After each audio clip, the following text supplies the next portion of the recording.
নমস্কার বন্ধুরা, আমি জানি আপনারা অনেকেই ফলটার সঙ্গে পরিচিত। এটাকে আমরা বাংলায় তাল এবং ইংলিশে পাম বা আইস অ্যাপেল আর হিন্দিতে তারফল বলি। আর কিভাবে এটা রসটা বার করব এবং ট্রেডিশনাল বেঙ্গলি স্টাইলে তালের বড়া আর ক্ষীর দুটোই আজ বানাচ্ছি। তাহলে সঙ্গে থাকুন, ফুল রেসিপিটা ওয়াচ করুন। আর সঙ্গে আছে কিছু টিপস অ্যান্ড ট্রিক। আর প্রথমে দেখুন, আমি এইভাবে তালের খোসাটাকে ছাড়িয়ে নিয়েছি এবং রসটাকে বার করে নিচ্ছি, তেলে নিচ্ছি। আর রসটাকে বার করার পর এখন আমি একটা ট্রিক করবো, একটু তিতে টাইপ বাট বিটারনেস থাকে এইটাকে, রসটাতে। আর এইটাকে দূর করার জন্য নিয়ে নিয়েছি একটু চুন। হ্যাঁ, চুনটাকে এইভাবে একটু ড্রাই চুন নিয়ে নিয়েছি এবং এইটাকে 3 থেকে 4 ঘন্টা মতো আমি রসটার ভেতরে দিয়ে রেখে দেবো। চুনটা কি করবে, এটা তেতো ভাবটাকে একদম কাটিয়ে দেবে। আমার মা এইভাবে এটাকে ইউজ করতেন এবং আমাদের জন্য তালের বড়া বানাতেন, যেগুলো কখনোই তিতো ভাব লাগতো না। তাই সেই রেসিপিটা আপনাদের সঙ্গে আজ আমি শেয়ার করছি। বাস এখন দেখুন 3 ঘন্টা পর আমি এইভাবে চুনটাকে এটা থেকে চামচ দিয়ে বার করে নিলাম এবং চুনটা একটু মোটা হয়ে গেছে, গায়ে পুরো তেতো ভাবটা বা বিটার যে অ্যাসিডিক ভাবটা থাকে ওটা লেগে গেছে। এখন তাতে কি করছি, কিছুটা রস আমি আলাদা করে নিয়েছি যেহেতু ক্ষীর বানাবো।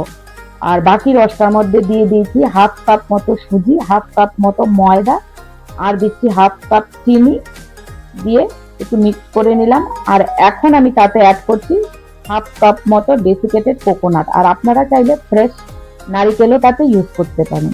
এখন এটাকে ভালো করে মিক্স করে নেব। এইটাতে কিন্তু দুধ বা জল কিছুই দেবেন না, পুরো রসের মধ্যেই আমাদের সোক করতে হবে সুজির ময়দাগুলোকে। তারপর এটাকে এখন ভালো করে মিক্স করে 30 মিনিটের জন্য ঢেকে ভালো করে রেখে দেবে, তাহলে সুজিটাও ফুলে যাবে, সফট হয়ে যাবে। অন্যদিকে এখন আমি গ্যাসে কড়াই বসিয়ে দিয়েছি আর তালের ক্ষীরটা আমরা বানিয়ে নেব। আর তার জন্য দেখুন কড়াইটা একদম মিডিয়াম ফ্লেম গ্যাসটাকে করে দিয়েছি। এখন তালের যে রসটা আলাদা করে রেখেছি সেটা দিয়ে দিচ্ছি, দিয়ে একটু ফুটতে দেবো মিডিয়াম ফ্লেমে। তারপর তাতে আমি অ্যাড করেছি পরিমাণ মতো চিনি, আর দেবো সেই ডেসিকেটেড কোকোনাট, আর দিচ্ছি সামান্য পরিমাণ দুধ।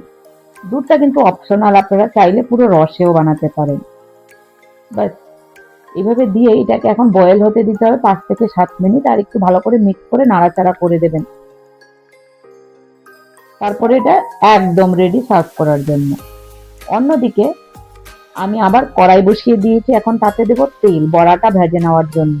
আর দেখুন এখন আমি ঢাকা উঠিয়ে যে ব্যাটারটা আমরা মেখে রেখেছি বড়া বানানোর জন্য, তাকে এখন একটু মিক্স করে নেব। ভালো করে মিক্স করে কড়াইয়ের তেলটাও মোটামুটি মিডিয়াম গরম হয়ে গেছে, একদম লো টু মিডিয়াম ফ্লেম রাখবেন, কারণ বড়াগুলো তাহলে ধীরে ধীরে ভাজা হবে, ভেতরটাও কুক হবে।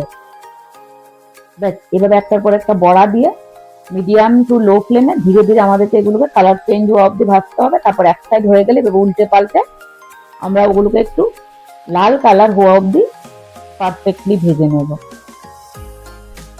আর বন্ধুরা, আপনারা কমেন্টে আমাকে অবশ্যই জানাবেন আপনাদের রেসিপিটা কেমন লাগলো। আর যদি ভালো লেগে থাকে আমার চ্যানেলটাকে সাবস্ক্রাইব, লাইক এন্ড শেয়ার করে পাশে থাকার অনুরোধ রইল। বাস দেখুন কালারটা চেঞ্জ হয়ে গেছে, এখন একটা টিস্যু পেপারে বড়াগুলোকে নামিয়ে নেব। আর এইভাবে আমি সবগুলো বড়াকেই ভেজে নিচ্ছি। আর ওইদিকে কিন্তু আমার টকাটক খালিও হয়ে যাচ্ছিল। তাহলে eat healthy, stay healthy, take care, bye by.